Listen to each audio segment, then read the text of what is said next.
est inné, et voici tout ce qu'il prolongera sur ses sujets dans sa pensée ainsi que dans son étude des livres afin que son cœur soit brisé en lui et qu'il soit méprisable à ses propres yeux, détestable comme il est écrit au comble du dégoût et pour détester véritablement sa propre vie. Alors par cela il déteste et méprise la cithara. Mauvais côté, la baisse jusqu'à la poussière et la fait descendre de sa grandeur, de son arrogance et de son orgueil par lesquels elle s'élève au-dessus de la lumière, de la sainteté de l'âme divine pour en obscurcir la lumière. Et aussi, il tonnera contre elle avec une voix de fracas et de colère pour la baisser.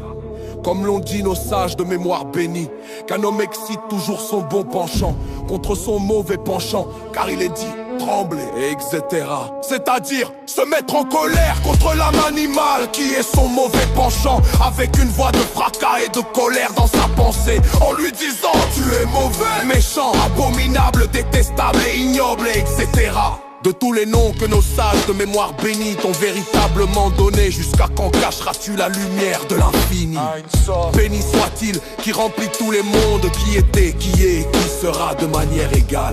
Même dans cet endroit-ci où je me trouve, tout comme la lumière de l'infini était seule avant que le monde ne soit créé, sans aucun changement. Comme il est écrit, moi l'éternel je n'ai pas changé, car il est au-dessus du temps, etc.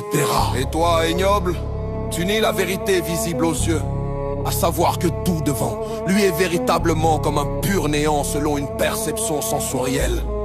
Et voici, par cela, il aidera son âme divine à éclairer ses yeux dans la vérité de l'unité, de la lumière, de l'infini, par une vision sensorielle et non pas seulement par l'écoute et la compréhension seule, comme cela est expliqué ailleurs, car c'est là la racine de tout le service. Merci Hachem, merci.